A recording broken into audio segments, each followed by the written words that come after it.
the term midlife crisis, you probably picture someone getting restless and suddenly dropping money on a sports car, etc. But a writer for The Cut says a midlife crisis is so much worse today. It's panic that this is as good as it's going to get, and what's ahead could be even worse. So, Carly, is today's midlife crisis, do you think, worse than it was for other generations? Yeah, I'm happy to speak as the token young here. That's what we brought you on for. Hello. I think, honestly, that midlife crises, it's exactly the same as in years past in terms of how bad it feels. I think that the feelings are the same. I think that the world has always felt like it's ending and on fire just for different reasons, but I think that it is amplified by social media and constant news and things like that. Yes. So you're still feeling like, oh, I'm not good enough. I think that the midlife crisis now is like, I'll never buy a house. I can't do all these things. And you're also bombarded by like Nepo babies and stuff. Like I cannot, when I look at a celebrity's age and compare it to me, I spiral. No, like because I'm like, interesting, you won a Tony at 21. Good, that's good, I'm happy for you. And you just are bombarded by these things, friends, coworkers, people living their best lives all the time, and you can't escape it ever. Yeah. So it just feels amplified. That is so enlightened coming from a young person. Thank you. I genuinely mean that. I love that you just said that. Social media amplifies it. No notes. So where do you get the drive? Because I remember specifically when I was your age, I was super ambitious and I had a laundry list of things that I wanted to achieve. And then all of a sudden I was 25 years old, ticked everything off my box and was like so depressed because I was like, so this is how it feels. Like it didn't feel the way I thought it was going to feel. But now I look at this generation where I'm like, what do you have to look forward to? What is that ambition to keep? No, I mean, I don't want you to start like thinking like being depressed about it, but where's that drive? Where's that ambition come from when things are so expensive, when having a child seems out of reach because it's so expensive, when buying a home is like, how are you ever gonna have the down payment for a $700,000 one-bedroom condo?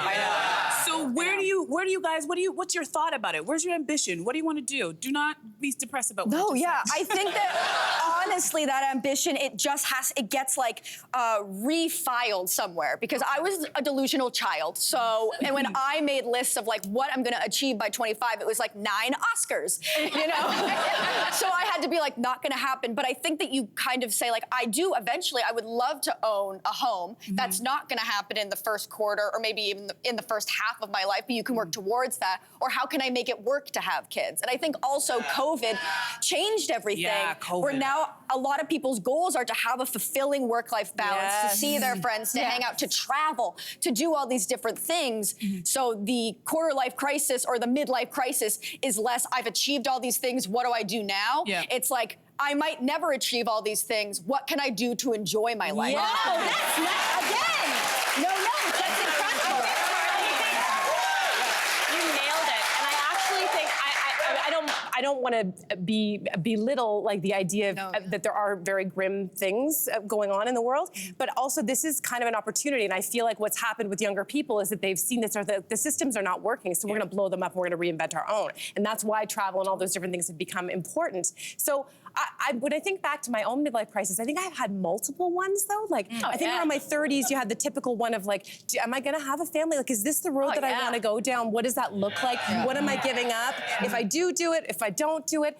But now at this stage, this is another one, maybe you guys can relate to this. Right now, it's all about like, how do I, and I'm trying not to get emotional with this, but like, how do I, like considering that there are people around me, my family, who are getting older, how do I like spend as much time meaningfully with those people? And it doesn't matter what your income is or where you're at in your career, no matter what, that is going to face each and every one of us.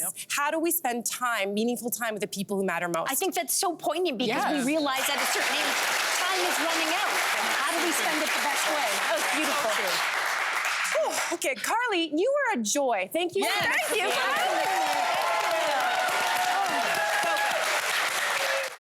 Hey there, what did you think? Drop your comments below and join the conversation. And don't forget to like and subscribe so you can find more on everything from food and fashion to pop culture and current events. See you soon.